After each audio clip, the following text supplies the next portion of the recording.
Guys, This is can you hear brand us? new to us, guys. It's all brand new.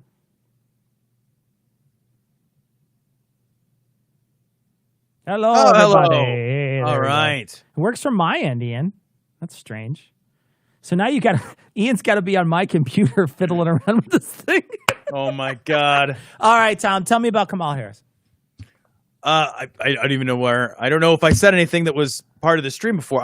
But I think strategically this is the right decision, and that's what I was saying. Like all that matters right now is beating Trump. It's all that matters. Like this is not like I feel like being idealistic in this moment in time is not appropriate. Like the stakes are too high.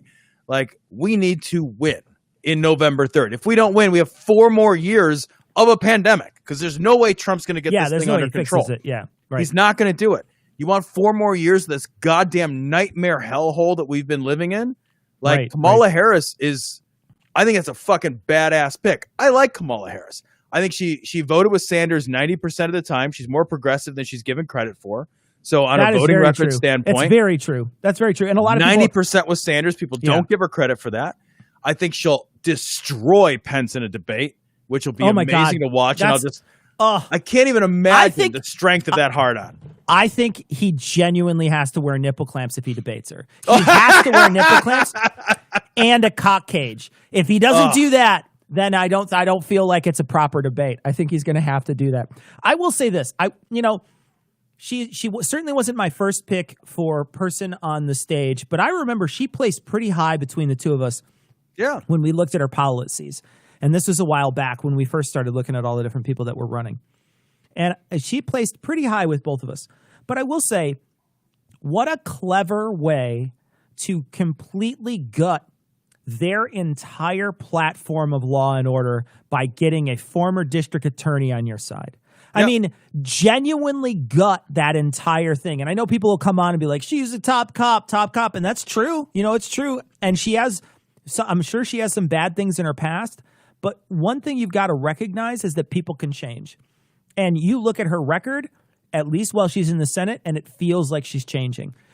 Don't go back. You can't go back 15 years and look at her record and say, she did one bad thing, so I'm throwing her away forever. Instead, think about how much has she changed since then, and look at the way in which she's voting now and the way in which she's taking away the largest hammer that they have in their toolbox. Yep.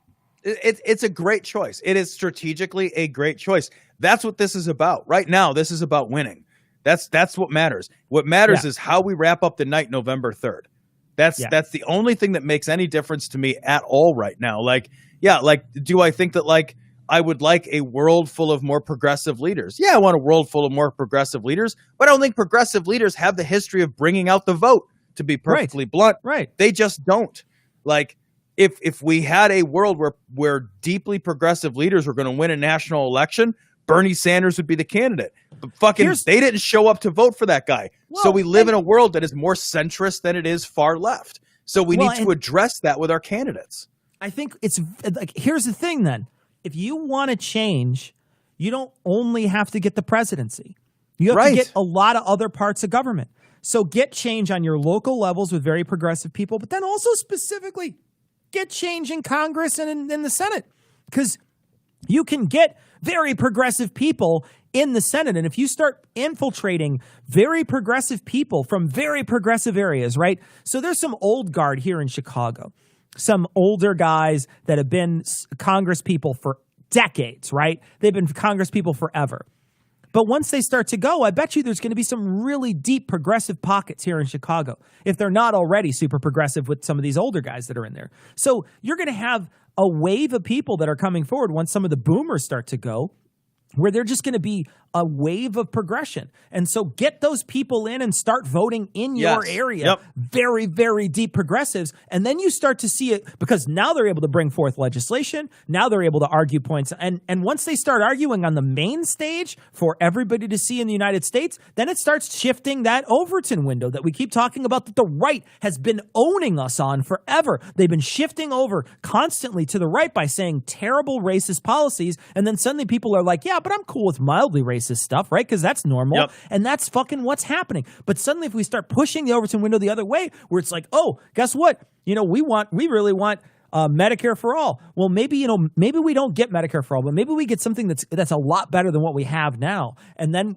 as time goes on, you get more and more progressive. And they're talking about the Gen Z. Is that what they call it? I think. Yep. Mm-hmm. They're talking about Gen Z being a huge voting bloc come November 3rd. 23 million people will be in Gen Z and voting age on voting day this year. That's 23 million votes. And they're supposedly the most progressive people that we have in the voting roster. So make your statement. This is your opportunity, Gen Z, to go out there and show everybody how progressive this nation is. 23 million votes is a big fucking stick that you could hit people with. Yeah, I think Harris is such a strong pick for this. And the idea, to pretend, I know some of the backlash on the left is that she's not progressive enough. Man, don't count out that if she's there, it's a black woman in the White House. Yeah, it's not president, but we've never had a black woman in the White House at all. That's just demographically, that's a win. That's a symbolic victory. That is not a meaningless symbolic victory. Let's take the wins that we can have and celebrate the wins that we can have and then move forward getting the change. You know what I mean? What I don't want to see is this all or nothing zero-sum game bullshit politics that pretends that this isn't a strategic game. Yeah. This is a strategic game. I will say, and I'm going to see if I can highlight it. Michelle Obama was off in the White House. The Michelle gotcha. Obama. You know what I meant. The Michelle Obama comments are great comments. Yeah. I'm going to highlight that if I can. I got to find it. Oh, we're wave up. I get it. I'm behind the wheel, guys. This is great. There we go. Let's see if I can. There we go. I did it, guys. So good. So good. Yeah, man. I don't know. Like I said, she was not my first choice. She was certainly middle of the pack for me when she was running. But man, she has eviscerated people as a senator during all the Senate hearings, any Senate hearing that she's in. She's one of the great people where her talking to fucking Brett Kavanaugh and saying, are there any laws that restrict the male body? And having him say that out loud is fucking amazing, right? Yeah. It's fucking amazing. So yeah. I'm also down. I think, I think that there's this push where everybody says, well, they're forgetting about the progressives. Well, don't let them forget about you, right? Like it's up to you. It's up to you to push the DNC farther left. And I know you can do it, and you can do it. The way you do it might not be the presidency right away. But I think if you do it locally and you do it with your Congress people, they're going to start to notice, and they're going to start to have to pay attention to you.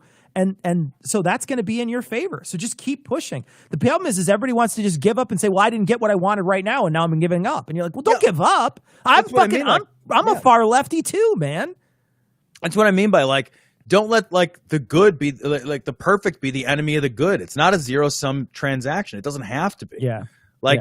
Incremental changes still change. It's okay to not get everything that you want and not stomp your foot and be shitty about it. So,